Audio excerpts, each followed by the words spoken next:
这样，赶快下去啦，拜拜。不会啦，不用了，下一首歌不用鼓了，下一首歌。我唱铃铛。高兴，谢谢杨明，谢谢。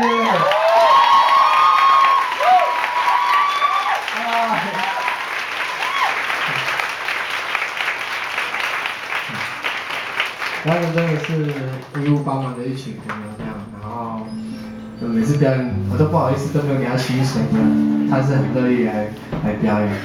是，或许以后如果他跟我表演，你们给他掌声多一点，他也会跟着我很多，然后都不用给他钱。因为他觉得在这个过程得到很多很满足的成就感，这样也好。好，那uncle没有鼓手，就只能唱一些比较安静的歌哦。我也不想让你们太惆怅了，希望你们可以对部落就是多一点点希望那样。在部落应该算是海岸线最特别，你应该看不到一个部落里面有超过200多位的年轻人，不然已经算是奇迹了。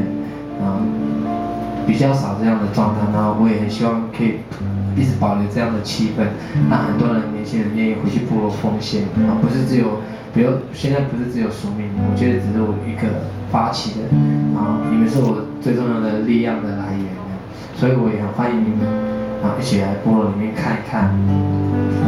我常常举一个例子哦，就是像吴宝春老师，他不是原住民，可是他用原住民的小米酒的米酒酿做法国面包，得到世界法国面包冠军。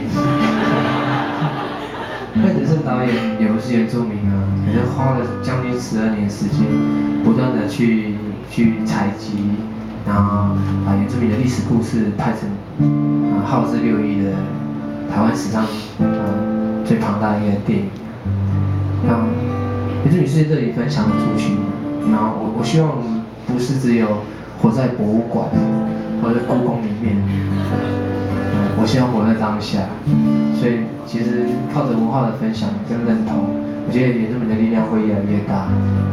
看到去年加拿大办冬季奥运的时候，是用原住民的符号、歌谣跟表演；看到纽西兰踢世足赛的时候，是用毛利人的战舞跟毛利人的植物来当做他们整个国家的队员的形象。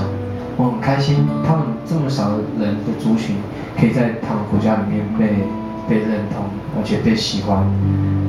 台湾很特别，台湾这么小一块岛，居然有那么多族群。